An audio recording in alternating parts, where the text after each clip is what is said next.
ನಮ್ಮ ಕ್ಷೇತ್ರದ ಜನತೆ ನನ್ನನ್ನು ಮತ್ತು ನಮ್ಮ ಪಕ್ಷವನ್ನು ಭಾರತೀಯ ಜನತಾ ಪಾರ್ಟಿಯ ಅಭ್ಯರ್ಥಿಯಾಗಿ ನನ್ನನ್ನು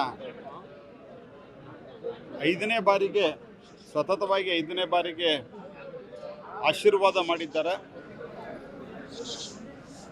ಅದರ ಕಾರಣದಿಂದ ನಮ್ಮ ನೆಚ್ಚಿನ ಪ್ರಧಾನಮಂತ್ರಿಗಳಾದಂಥ ಸನ್ಮಾನ್ಯ ನರೇಂದ್ರ ಮೋದಿ ಅವರು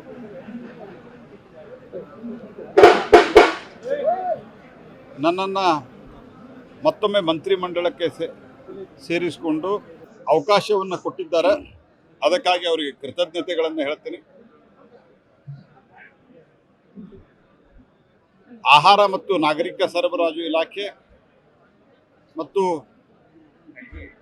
ಕನ್ಸ್ಯೂಮರ್ ಅಫೇರ್ಸ್ ಇದರ ಜೊತೆಗೆ ನ್ಯೂ ಆ್ಯಂಡ್ ರಿನ್ಯೂಯಬಲ್ ಎನರ್ಜಿ ಈ ಖಾತೆಗಳನ್ನು ನನಗೆ ಸನ್ಮಾನ್ಯ ಪ್ರಧಾನಮಂತ್ರಿಗಳು ಕೊಟ್ಟಿದ್ದಾರೆ.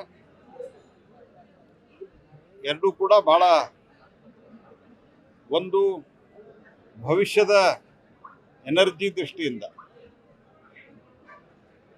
ಬಹುದೊಡ್ಡ ಕೊಡುಗೆಯನ್ನು ಕೊಡುವಂಥ ಒಂದು ಖಾತೆಯಾಗಿದೆ.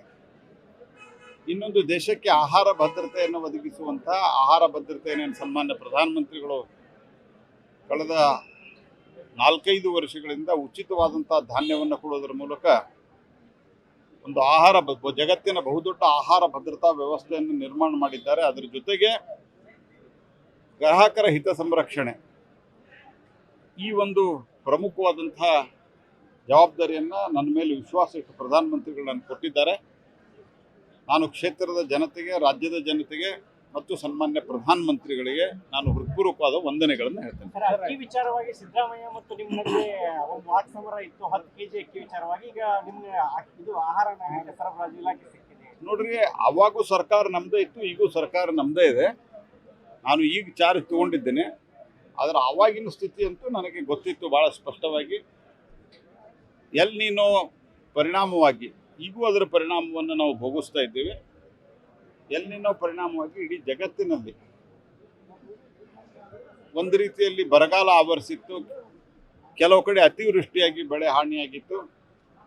ಜಾಗತಿಕ ಮಟ್ಟದಲ್ಲಿ ನಮ್ಮ ದೇಶಕ್ಕೆ ಹೋಲಿಸಿದ್ರೆ ಅತಿ ದೊಡ್ಡ ಪ್ರಮಾಣದಲ್ಲಿ ಇನ್ಫ್ಲೇಷನ್ ಇತ್ತು, ಫುಡ್ ಇನ್ಫ್ಲೇಷನ್. ಈಗ ಹಾಗೆ ನೋಡಿದ್ರೆ ಜಾಗತಿಕ ಮಟ್ಟಕ್ಕೆ ಹೋಲಿಸಿದ್ರೆ ನಮ್ಮದು ಕಮ್ಮಿನೇ ಇದೆ. ರೇಟ್ ಜಾಸ್ತಿ ಆಗಿದೆ ಅನ್ನೋದ್ರ ಬಗ್ಗೆ ನಮ್ಮ ಸರ್ಕಾರ ಸಂವೇದನಾಶೀಲವಾಗಿದೆ. ಆದರೆ ಜಾಗತಿಕ ಮಟ್ಟಕ್ಕೆ ಹೋಲಿಸಿದ್ರೆ ಯುದ್ಧಗಳು, ಅದಾದ ನಂತರ ಪೋಸ್ಟ್ ಕೋವಿಡ್, ಅದಾದ ನಂತರ ಎಲ್ ನೀನೋ ಸಂಪೂರ್ಣವಾಗಿ ಜಗತ್ತಿನಲ್ಲಿ ಒಂದು ರೀತಿಯಾದಂಥ ಕ್ರೈಸಿಸನ್ನು ಕ್ರಿಯೇಟ್ ಮಾಡಿದೆ, ಸಂಕಷ್ಟವನ್ನು ಉಂಟು ಮಾಡಿದೆ. ಹಾಗಾಗಿ ಆ ಸಂದರ್ಭದಲ್ಲಂತೂ ನಮ್ಮ ಕಡೆ ಮತ್ತು ದೇಶದ ಅನೇಕ ರಾಜ್ಯಗಳು ಈ ರೀತಿ ನಾವು ಹೆಚ್ಚಿನ ಅಕ್ಕಿಯನ್ನು ಕೊಡ್ತೇವೆ ಅಂತ ಕೇಳಿದ್ರು. ಆ ಸಂದರ್ಭದಲ್ಲಂತೂ ಖಂಡಿತವಾಗಿಯೂ ನನಗೆ ಗೊತ್ತಿದೆ. ನಾನು ಪಿಯೂಷ್ ಗೋಯಲ್ ಅವರು ನನಗಿಂತ ಮೊದಲು ಮಂತ್ರಿ ಇದ್ದರು, ಅವ್ರ ಜೊತೆಗೆ ಮಾತುಕತೆ ಮಾಡಿದ್ದೆ. ಅಲ್ಲಿ ಅವಕಾಶ ಇರಲಿಲ್ಲ.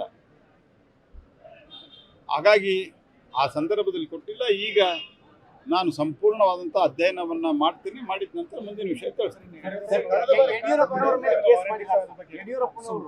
ಈಗ ವಾರೆಂಟ್ ಹೊರಡಿಸಿದ್ದಾರೆ ಸರ್. ಯಾವ ಕ್ಷಣದಲ್ಲಿ ಯಡಿಯೂರಪ್ಪನವರು ಮೊನ್ನೆ ರಾಹುಲ್ ಗಾಂಧಿ ಅವರು ಅವರಿಗೆ ನಾನ್ ಬೆಲೆಬಲ್ ವಾರೆಂಟ್ ಆಯಿತು ಸುಳ್ಳು ಆರೋಪ ಮಾಡಿದ್ದಕ್ಕೆ. ಅದಾದ ನಂತರ ಈ ಒಂದು ಕೃತ್ಯಗಳು ಶುರು ಆಗಿದ್ದಾವೆ.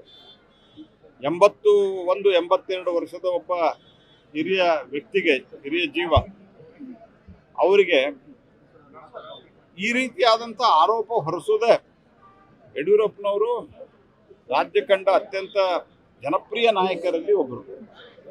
ಅವ್ರ ಮೇಲೆ ಈ ರೀತಿ ಆರೋಪ ಹೊರಿಸೋದೇ ಒಂದು ಅತ್ಯಂತ ಅಪಚಾರ ಮತ್ತು ವಿಚಿತ್ರ ಅಂತ ನಾನು ಹೇಳ್ತೇನೆ.